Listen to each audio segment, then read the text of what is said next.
ആണ്ടിൽ സിറിയയിൽ ജനിച്ച വിശുദ്ധ ഇഗ്നേഷ്യസ് യേശു നേരിട്ട് ആശീർവദിച്ച് ഈ ശിശുവിനെപ്പോലെ ആകുവിൻ എന്നുരുവിട്ട് ശിഷ്യന്മാരുടെ നടുവിൽ നിർത്തിയ കുഞ്ഞാണ് എന്നാണ് വിശ്വാസ പാരമ്പര്യം.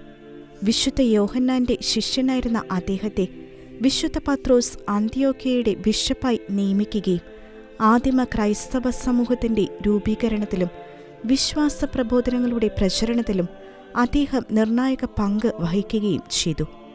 AD 107 ട്രാജൻ ചക്രവർത്തിയുടെ മതപീഡന കാലത്ത് അദ്ദേഹം വിശ്വാസത്യാഗത്തിന് നിർബന്ധിക്കപ്പെടുകയും എന്നാൽ തന്റെ വിശ്വാസത്തിൽ അടിയുറച്ചു നിൽക്കുകയും ചെയ്തു.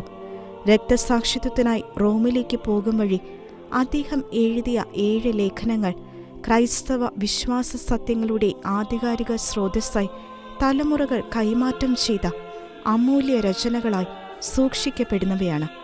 തന്റെ രക്തസാക്ഷിത്വം തടയാനുള്ള ശ്രമങ്ങൾ ഉപേക്ഷിക്കണമെന്ന് ആവശ്യപ്പെട്ട് റോമാക്കാർക്കയച്ച കത്തിൽ അദ്ദേഹം എഴുതി: ഞാൻ ദൈവത്തിന്റെ ഗോതമ്പാണ്, വന്യമൃഗങ്ങളുടെ പല്ലുകളാൽ അരയ്ക്കപ്പെട്ട് ക്രിസ്തുവിന്റെ നിർമ്മല അപ്പമായി രൂപാന്തരപ്പെട്ട് അവിടുത്തെ പീഡാസഹനങ്ങളിൽ പങ്കുചേരാൻ എന്നെ ദയവായി അനുവദിക്കണം. നിത്യജീവിതത്തിലേക്കുള്ള എൻ്റെ ജനനത്തിൻ്റെ പാതയിൽ തടസ്സം ആകരുതേ.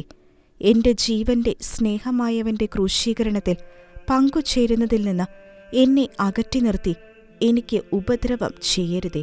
രക്തസാക്ഷിത്വത്തിലൂടെ തൻ്റെ കർത്താവിൽ ഒന്നാകാനുള്ള അദ്ദേഹത്തിൻ്റെ തീവ്രമായ ആഗ്രഹപ്രകാരം AD 107 കൊളോസ്സേത്തിൽ വെച്ച് അദ്ദേഹം സിംഹങ്ങളാൽ പിച്ചി ചീന്തപ്പെട്ട് ധീര രക്തസാക്ഷിത്വം വരിച്ച് തൻ്റെ നിത്യകിരീടം സ്വീകരിക്കാൻ യാത്രയായി.